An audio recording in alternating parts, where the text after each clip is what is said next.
Hey, this is Talgrim. I got a chance to catch up with 3 of the folks from Trion about the title Rift, so this is footage from the first day at WonderCon 2011. It's just call me the exec producer of Rift, and it's fine. Producer of Rift. So, you came on board about 2 years ago. So, how did you help shape or change the direction the game was going?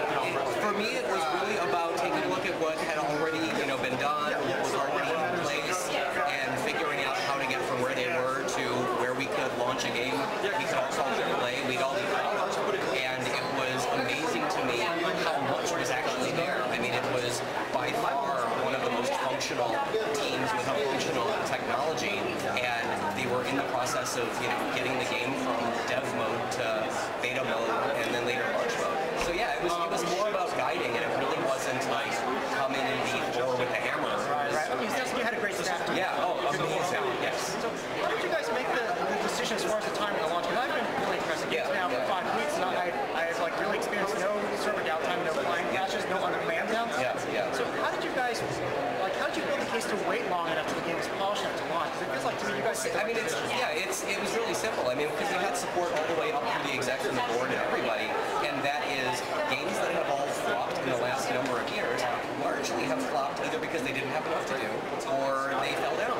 And so to us, those were the 2 key things, that until we were confident we were stable, until we were confident we had enough to do, nobody was going to let us launch. So we basically didn't have anybody kicking us out the door before it was ready. So you guys were all aligned about the timing? Everybody was. Okay, that's good, because I feel like that's been part of what's really killed several titles that have gone on the perception of the player.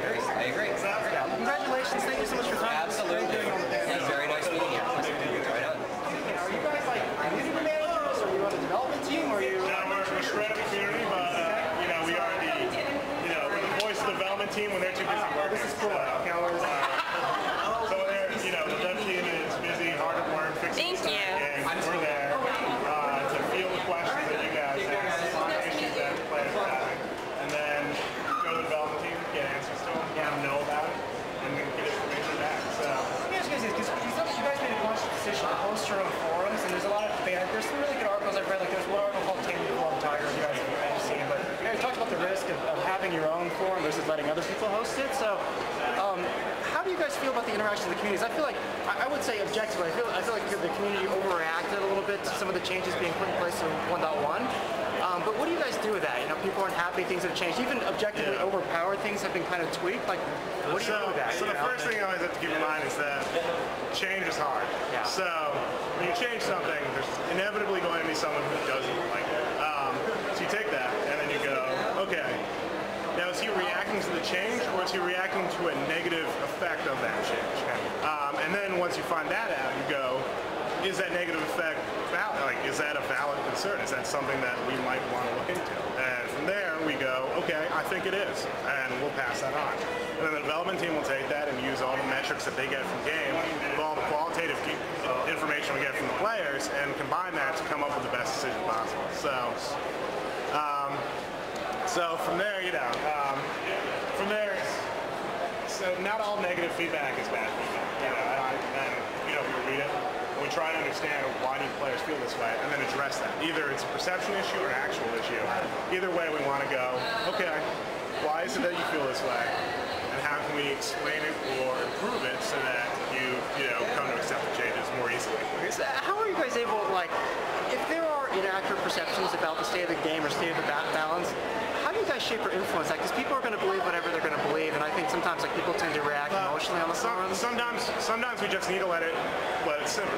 We need to let people just go out there, play the changes, and then eventually they might come back in a weekend and go, okay, I'm into this, or I found a new build that plays the way in which I want, which is really big crits or something like that. So people adapt generally to those changes, and they'll figure out how I can enjoy the game. It's it's a very small percentage of people who actually just go, this was too much, I don't want to play this anymore. And you know what, sometimes it's perfectly understandable. Sometimes it's just not the game for you. But there's so many more people who just eventually go, I understand why they made these changes. I don't like them because it makes my class less fun.